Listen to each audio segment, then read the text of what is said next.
देखिए इस वीडियो में हम देखेंगे टोटल जो मेरे पास ये बुक है वो 574 पेज की बुक है और ये मेरा जो पेज नंबर है वो 488 है।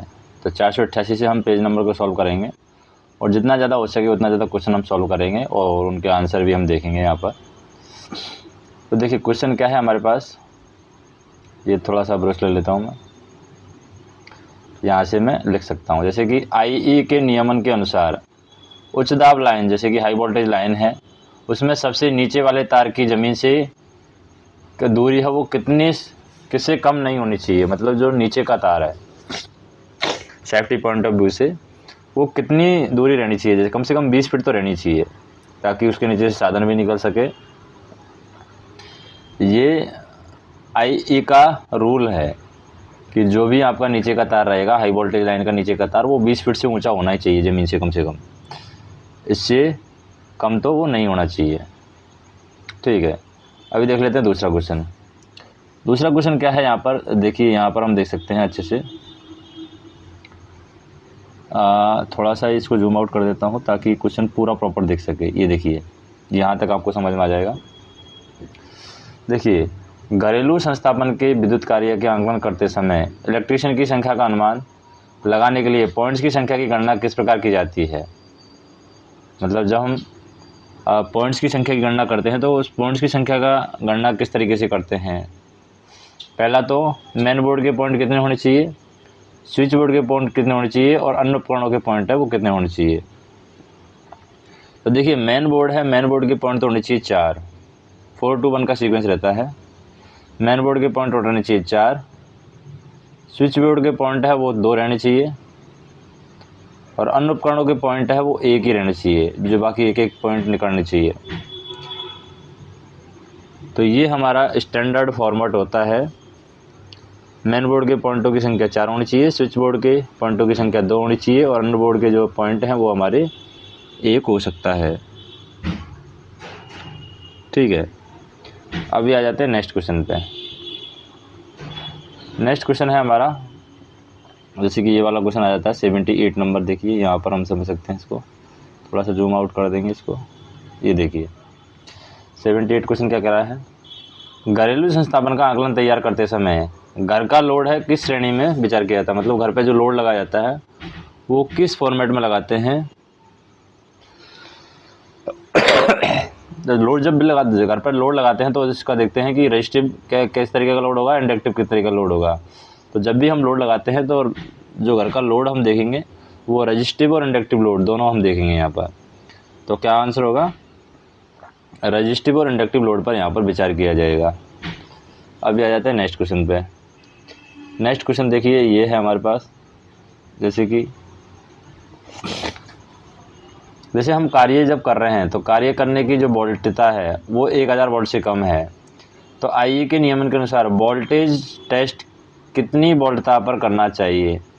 अगर हमारा वोल्टेज है वो 1000 वोल्ट से कम है तो वोल्टेज टेस्ट कितनी वोल्टेज पर हमें करनी चाहिए IE के नियम के हिसाब से। ठीक है, तो IE के नियम के हिसाब से हम देखें डबल पर, कम से कम 1000 वोल्ट से कम है तो 2000 वोल्ट पर हमें वोल्टेज टेस्ट करनी चाहिए, क्योंकि कार्य करने की वोल्टता अगर 1000 से कम है तो ये स्टैंडर्ड रूल है कि 2000 वोल्ट है, जो वोल्टेज टेस्ट हम करते हैं वो 2000 वोल्ट पर करना चाहिए। अभी आते हैं नेक्स्ट क्वेश्चन पे। नेक्स्ट क्वेश्चन क्या है, IE के नियमन के अनुसार 3 फेज 4 वायर सिस्टम है। तो अगर 3 फेज 4 वायर सिस्टम है आपका तो अर्थड करेंगे हम, अर्थड करेंगे तो किसको अर्थ हमें करना पड़ेगा, अर्थिंग अगर हमें करनी है। तो देखिए अर्थिंग करने के जनरेटिंग स्टेशन पर भी हमें अर्थिंग की ज़रूरत पड़ेगी, सब स्टेशन पर भी अर्थिंग की ज़रूरत पड़ेगी और डिस्ट्रीब्यूशन सिस्टम पर भी हमें ज़रूरत पड़ेगी। अगर हमारे पास में 3 फेज 4 वायर का सिस्टम है तो इसका मतलब हमें हर स्टेज पर अर्थिंग की ज़रूरत यहाँ पर पड़ने वाली है। यानी हमें जो जनरेटिंग स्टेशन है वहाँ पर भी ज़रूरत पड़ेगी और सब स्टेशन पर भी ज़रूरत पड़ेगी और डिस्ट्रीब्यूशन सिस्टम पर भी ज़रूरत पड़ेगी। मतलब डिस्ट्रीब्यूशन सिस्टम के लिए भी हमें यहाँ पर ज़रूरत पड़ने वाली है।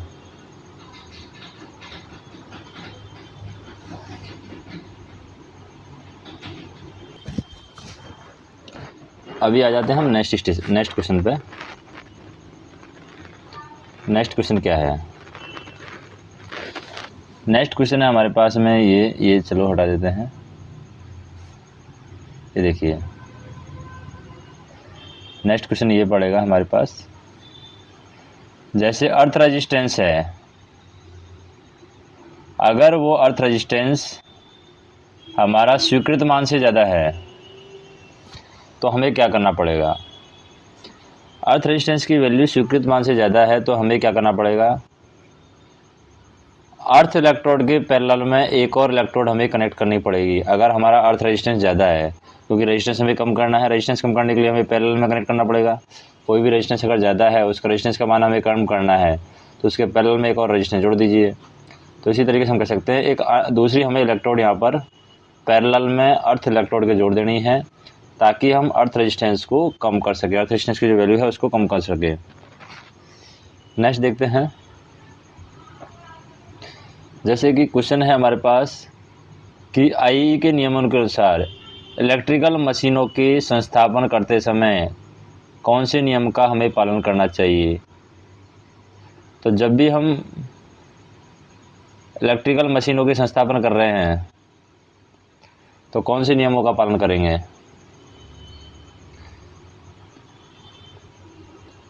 तो देखिए, यहाँ पर हमें क्या देखना है इलेक्ट्रिकल मशीनों के संस्थापन के समय? पहली बात तो देखना है कि मेन स्विच से जो हाइट है आपके मेन स्विच की वो 1.5 मीटर होनी चाहिए, और अर्थ वायर है वो आपका कंड्यूट वायर के साथ में रन होना चाहिए, मतलब अर्थ वायर भी होना चाहिए। तो कंड्यूट वायर के साथ में अर्थ वायर होना चाहिए, और जो मेन स्विच है आपका, वो मेन स्विच की हाइट है यहाँ पर अर्थ से 1.5 मीटर होनी चाहिए। ठीक है, ये दो कंडीशन है आईई के नियमों के अनुसार इलेक्ट्रिकल मशीनों के संस्थापन करते समय, ये हमें ध्यान रखना है। फिर आ जाती है बात 3 पिन मशीन की। 3 पिन का जो सॉकेट होता है उसके बारे में, 3 पिन का प्लग होता है उसके बारे में। अब 3 पिन का प्लग है उसके बारे में पूछा गया है कि 3 पिन हैं वो क्या सेम साइज़ की रहती है? साइज़ के बारे में दे रखा है। तो देखिए, 2 पिन हैं वो सेम साइज़ की रहती है 3 पिनों में से, और 1 पिन है वो मोटी रहती है और लॉन्गर भी रहती है, मतलब थिकर भी रहेगी एक पिन आपकी, कैसी रहेगी? थिकर भी रहेगी और लॉन्गर भी रहेगी। तो दोनों ही चीज़ें यहाँ पर 3 पिन प्लग में आपकी 2 पिन हैं वो सेम साइज़ की रहेंगी, और तीसरी है वो मोटी भी रहेगी और लंबी भी रहेगी। ठीक है, अभी आ जाते हैं नेक्स्ट क्वेश्चन पे। अब देखिए, तीसरी पिन जो होती है वो अर्थ वायर जोड़ देते हैं, जो कि आपको प्रोटेक्शन के लिए काम आती है। जो तीसरी पिन मोटी होती है और लंबी होती है वो आपकी किसके लिए काम आती है? प्रोटेक्शन के लिए काम आती है। किसके लिए काम आएगी? वो प्रोटेक्शन के लिए काम आएगी, प्रोटेक्शन पर्पज़ के लिए। ठीक है, अभी आते हैं नेक्स्ट क्वेश्चन पे। नेक्स्ट क्वेश्चन क्या है हमारे पास? ये हो गया।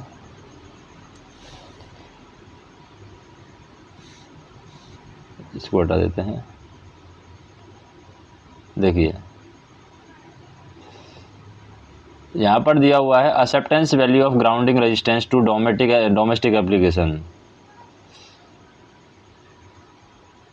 तो ग्राउंडिंग रेजिस्टेंस से डोमेस्टिक एप्लीकेशन के लिए जो एक्सेप्टेंस रेजिस्टेंस की वैल्यू है यहाँ पर वो क्या होती है? तो देखिए, वो 1 ओम होती है यहाँ पर। ये सेक्शन इंजीनियर में पूछा गया क्वेश्चन है ये, मतलब भू संपर्क प्रतिरोध का जो स्वीकार्य मान है जिसको हम एक्सेप्ट कर सकते हैं वो 1 ओम होता है। नेक्स्ट देखें, जैसे क्या है क्वेश्चन, जैसे आपने देखा होगा अर्थ पिट के अंदर आप जब देखते हैं inside the earth pit the earthing electrode should be placed. तो अर्थिंग इलेक्ट्रोड को हमें ज़मीन के अंदर किस तरीके से, किस एंगल पर हमें रखना पड़ेगा? उसको वो वर्टिकल रखना पड़ेगा। जो भी हम अर्थिंग इलेक्ट्रोड घुसा रहे हैं वो सीधा वर्टिकल रखना पड़ेगा उसको, कोई भी एंगल उसमें नहीं होना चाहिए। ठीक है, नेक्स्ट देखते हैं।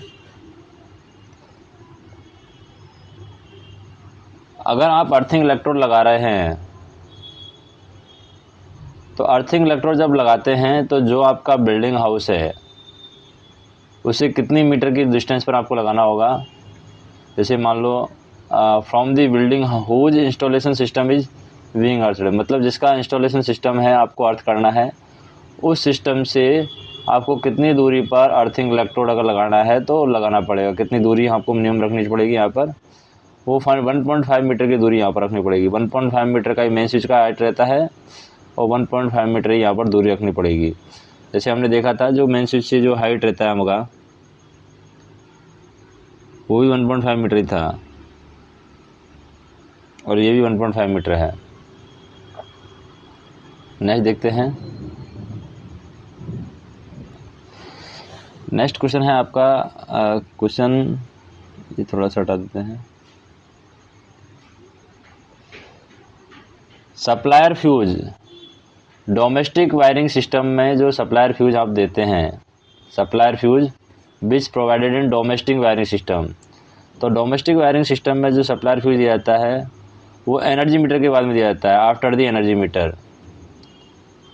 तो supplier fuse which is provided in domestic wiring system is after the energy meter. Next question देखें।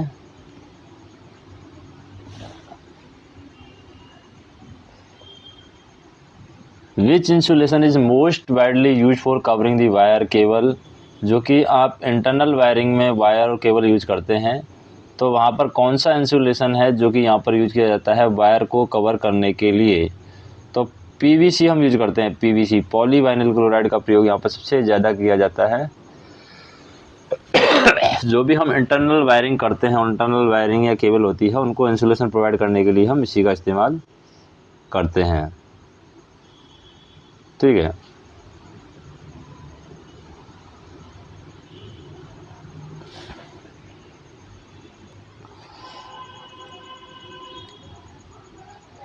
नेक्स्ट देखते हैं हम।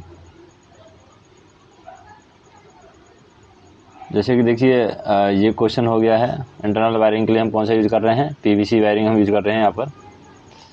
अभी इसको हटा देते हैं।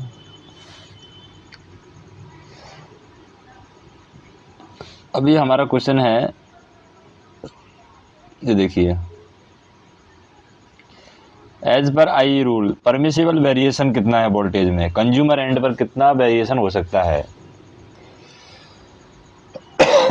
थोड़ा सा जूम आउट कर देते हैं इसको, मतलब कितनी परमिशन है कि कंज्यूमर एंड पर इतना वेरिएशन आपका हो सकता है। 6% तक कंज्यूमर एंड पर वेरिएशन हो सकता है आई रूल के हिसाब से।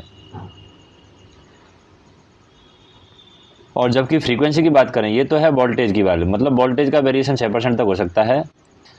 लेकिन अगर बात करें फ्रीक्वेंसी की कि फ्रीक्वेंसी का वेरिएशन कितना होना चाहिए, फ्रीक्वेंसी का वेरिएशन ±3% ही हो सकता है। फ्रीक्वेंसी का वेरिएशन 3% हो सकता है और वोल्टेज का वेरिएशन है 6% हो सकता है। जबकि ट्रांसमिशन लाइन के लिए अगर हम बात करें, ये तो है आपका वोल्ट कंज्यूमर एंड पर, लेकिन अगर ट्रांसमिशन लाइन की बात करते हैं कि ट्रांसमिशन लाइन पर कितना वेरिएशन अलाउ है, तो ट्रांसमिशन लाइन पर जो है आपका 12% अलाउ है। ये थोड़ा सा व्हाट्सएप का क्या आ गया है, ट्रांसमिशन लाइन पर कितना है, 12% अलाउ है। ट्रांसमिशन लाइन पर जो वेरिएशन है आपका वो कितना परसेंट अलाउ है, ट्रांसमिशन लाइन पर 12% तक अलाउ है। तो ट्रांसमिशन लाइन पर 12%, कंज्यूमर एंड पर 6% और फ्रीक्वेंसी में वेरिएशन आपका 3% अलाउ होता है। अभी आते हैं नेक्स्ट क्वेश्चन पे। नेक्स्ट क्वेश्चन है हमारा, जैसे कि ये क्वेश्चन देख लेते हैं।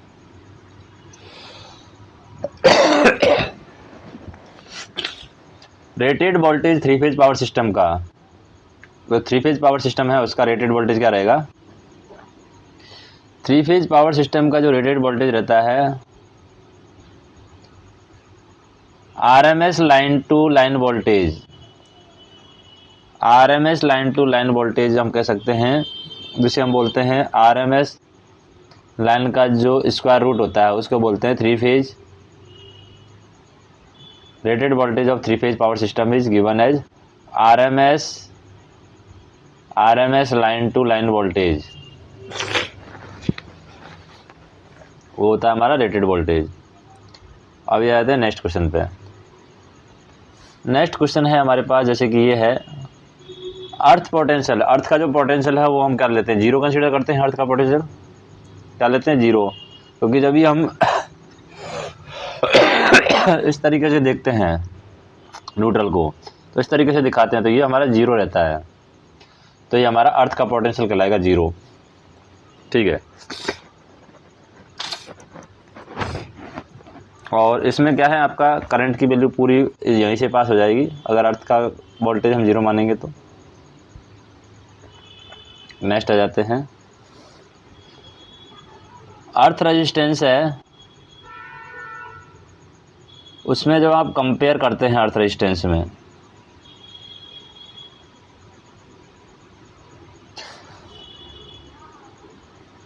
अर्थ रेजिस्टेंस कंप्राइजेज ऑफ, तो अर्थ रेजिस्टेंस में जब कंपैरिजन आप करते हैं तो देखिए रेजिस्टेंस ऑफ सॉइल है वो इलेक्ट्रोड से दूर रहेगा आपका। अर्थ रेजिस्टेंस में ये कंपैरिजन होता है कि resistance of soil away from electrode, या contact resistance between the electrode and soil. हो सकता है कि इलेक्ट्रोड और कॉइल के बीच, सॉइल के बीच में जो कॉन्टैक्ट रेजिस्टेंस होता है उसको हम अर्थ रेजिस्टेंस बोल सकते हैं। या रेजिस्टेंस ऑफ मेटल इलेक्ट्रोड, तो मेटल का इलेक्ट्रोड का जो रेजिस्टेंस होगा उस पर भी डिपेंड करेगा हम आपका अर्थ रेजिस्टेंस। या सॉइल और इलेक्ट्रोड के बीच में किस तरीके का कॉन्टैक्ट रेजिस्टेंस है वो उस पर भी डिपेंड करेगा, और सॉइल के रेजिस्टेंस पे भी डिपेंड करेगा कि सॉइल का रेजिस्टेंस है इलेक्ट्रोड से क्या है, और इन तीनों चीज़ों पर वो डिपेंड करता है। नेक्स्ट हम देखते हैं, जैसे आपको मान लो क्लीट वायरिंग करनी है, तो जैसे यहाँ पर यही क्वेश्चन देख लेते हैं। यहाँ पर क्लीट वायरिंग अगर आपको करनी है, 250 वोल्ट पावर सप्लाई है for cleat wiring, 250 volt power supply voltage supply, cable will be placed apart centre to the centre of single core cable. तो सिंगल कोर केबल से, जो सिंगल कोर की cable है उसको, cable को आपको कितना दूर रखना पड़ेगा क्लीट वायरिंग के लिए पूछा है। ये क्लीट वायरिंग के लिए आपको 2.5 सेंटीमीटर दूर रखना पड़ेगा। कितना दूर रखना पड़ेगा, 2.5 centimetre. Cable will be placed 2.5 metre centimetre as apart centre to the centre of single core cable. तो सेंटीमीटर है, मीटर नहीं है। 250 वोल्ट सप्लाई के लिए दिया हुआ है ये, बाकी के लिए नहीं है। 250 वोल्ट सप्लाई के लिए आपको याद रखना है। ठीक है, अभी आ जाता है नेक्स्ट क्वेश्चन पे। नेक्स्ट आपका आ जाएगा, जैसे कि ये देख लेते हैं, से यहाँ पर आ जाते हैं। ये क्वेश्चन है एल्युमिनियम कंडक्टर, एल्युमिनियम का कंडक्टर है, तो थोड़ा सा यहाँ पर रोक लेते हैं, रुक जा। ठीक है, एल्युमिनियम कंडक्टर, उसकी साइज यहाँ पर नहीं दी हुई है। और सब सर्किट इन डोमेस्टिक वायरिंग, तो डोमेस्टिक वायरिंग में सब सर्किट में जो एल्युमिनियम कंडक्टर हम यूज करते हैं, उस एल्युमिनियम कंडक्टर का साइज क्या होता है, 1/1.4 mm, ये साइज होता है। जो आप एल्युमिनियम कंडक्टर यूज करते हैं, तो फैन लाइट आदि के लिए हम इसी तरीके के कंडक्टर का यूज करते हैं, जिसका साइज होता है 1/1.4 mm। ठीक है, नेक्स्ट देखते हैं,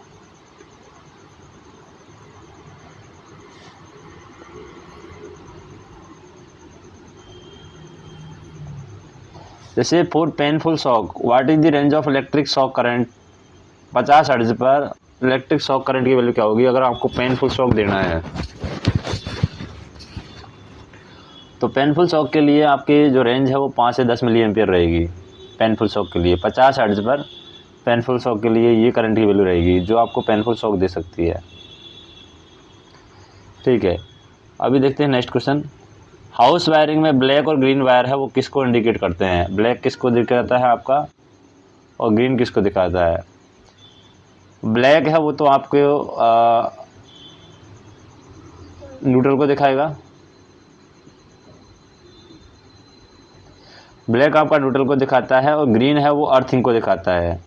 जैसे अर्थिंग से जो आप वायर लेते हैं वो ग्रीन रहेगा आपका अर्थिंग के लिए, और ब्लैक आपका न्यूट्रल को दिखाता है। और रेड जो होता है, रेड वो आपका फेज को दिखाता है, अगर रेड आपका रहेगा तो। नेक्स्ट देखते हैं, मिनिमम डिस्टेंस अंडरग्राउंड केबल की कितनी होनी चाहिए from the foundation of building. Building से अंडरग्राउंड केबल की मिनिमम डिस्टेंस क्या होनी चाहिए? 10 सेंटीमीटर तो होनी चाहिए। जो अंडरग्राउंड केबल है उसकी डिस्टेंस 10 तो होनी चाहिए, 10 सेंटीमीटर तो।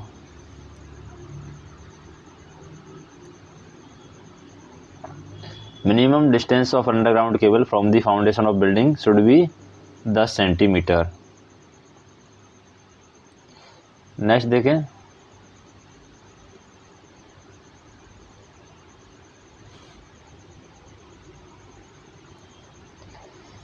जैसे आपने देखा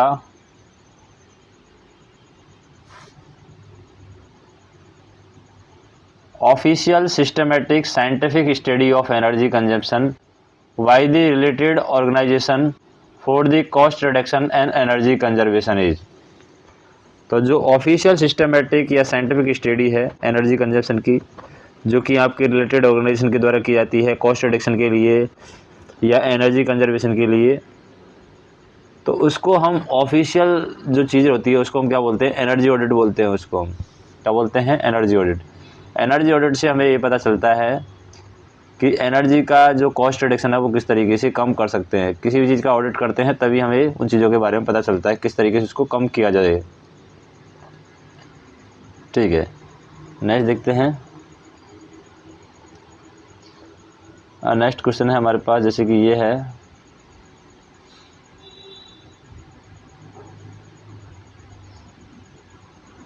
जैसे कि किस टाइप का जो लैंप है, लैंप होल्डर, किस टाइप का लैंप होल्डर है जो कि डायरेक्टली वुडन बोर्ड में आप डायरेक्टली फिट कर सकते हैं, उसको हम बोलते हैं बैटन होल्डर। बैटन होल्डर जो है डायरेक्टली वुडन बोर्ड में डायरेक्टली फिट हो जाएगा। बैटन होल्डर टाइप का जो होल्डर रहता है वो लकड़ी के बोर्ड में डायरेक्ट लग जाएगा। फिर देखते हैं, जैसे कि प्लेट अर्थिंग के लिए कौन सा मटेरियल हम यूज़ करते हैं?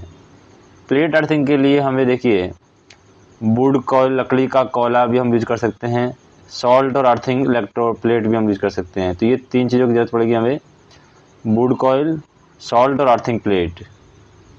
यानी प्लेट अर्थिंग के लिए ज़मीन के अंदर हम प्लेट के पास लकड़ी, कोयला और नमक डालते हैं तो उससे प्लेट अर्थिंग हो जाएगी। नेक्स्ट देखते हैं, जैसे कि ये क्वेश्चन देख सकते हैं, for proper earthing what should be the maximum value of earth resistance while carrying out the testing of earth continuity path. तो अर्थ कंटिन्यूटी पाथ अगर हम टेस्ट कर रहे हैं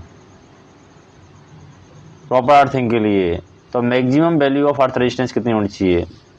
तो maximum value of earth resistance है वो आपकी 1 ओम तो होनी चाहिए टेस्टिंग के लिए। अगर 1 ओम रहेगा तभी हम जो अर्थ कंटिन्यूटी है वो टेस्ट कर सकते हैं। और जो अर्थ रेजिस्टेंस है उसका मान जो है मौसम के साथ बदलता रहता है। जैसे गर्मी के दिनों में जो अर्थ रेजिस्टेंस है उसका मान बढ़ जाता है, जबकि वर्षा के दिनों में कम हो जाता है। गर्मी में बढ़ जाएगा वो मान, क्योंकि मौसम के हिसाब से बढ़ता है, तो गर्मी में बढ़ जाएगा और वर्षा के दिनों में कम हो जाएगा। यही जो मान है वर्षा के दिनों में कम हो जाएगा। बड़े जो पावर सोर्सेज हैं, पावर केंद्र हैं होंगे, वहाँ पर 0.15 से 1 ओम तक के छोटे उपकेंद्रों पर, जब छोटे उपकेंद्रों पर 2 ओम, जो भी आगे बाकी जो संस्थान रहेंगे 2.5 से 5 ओम तक होता है। अगर कोई बड़ा संयंत्र है तो 0.5 से 1 तक वहाँ पर ओम रहेगा, और अगर छोटा है तो 2 ओम तक रहेगा, और उससे भी छोटा है मान लीजिए तो 2.5 से 5 हो जाएगा, लेकिन बेसिकली 1 ओम रहता है यहाँ पर।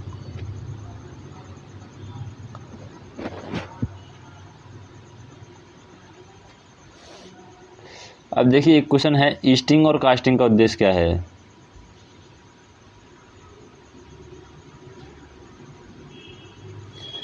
एक क्वेश्चन हम देख लेते हैं यहाँ पर। ये क्वेश्चन है, ईस्टिंग और कास्टिंग का उद्देश्य क्या होता है?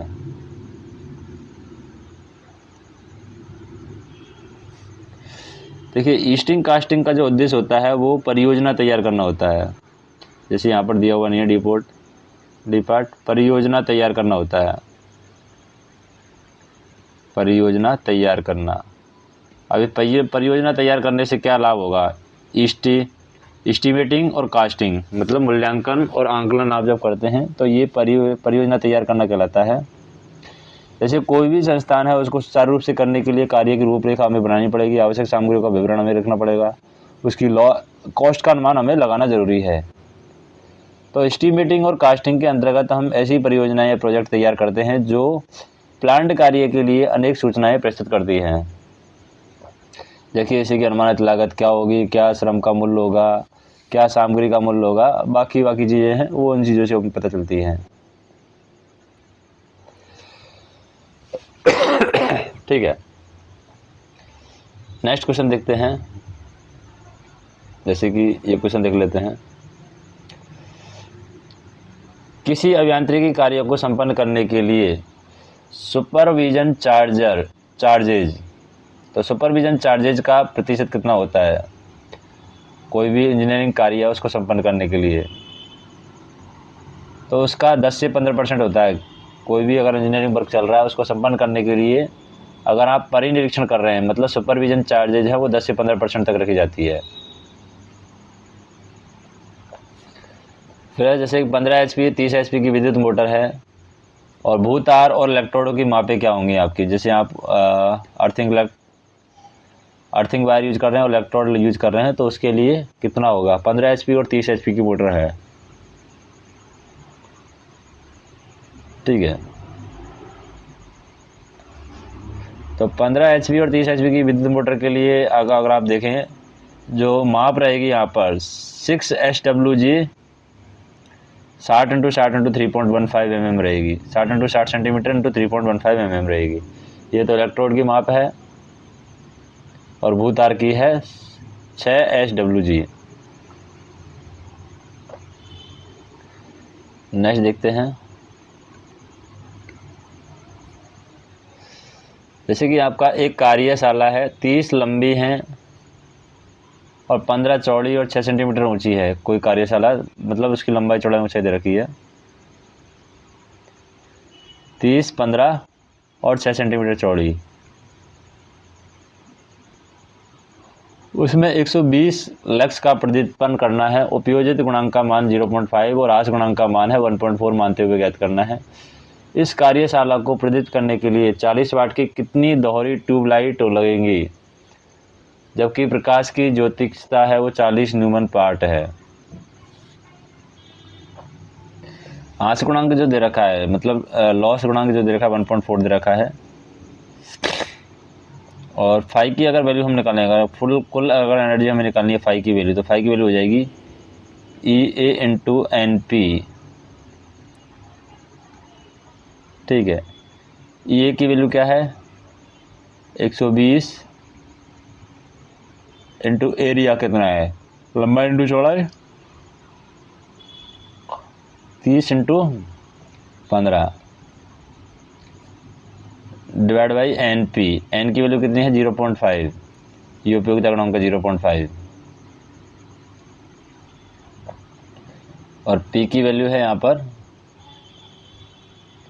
1 डिवाइड बाई 1.4, ये लॉस गुणांक जो है। इससे आपकी वैल्यू आ जाएगी कितनी, लगभग 151,200। अब पावर कितनी आ जाएगी हमारी 40 × 2, क्योंकि दोहरी ट्यूबलाइट है तो 40 × 2 मतलब 80 वाट हमारी पावर हो जाएगी यहाँ पर। ठीक है, तो कुल हमारी एनर्जी कितनी हो जाएगी, फाई आउटपुट की वैल्यू हो जाएगी NE × P। तो फाई आउटपुट 40 × 80 हो गया हमारा,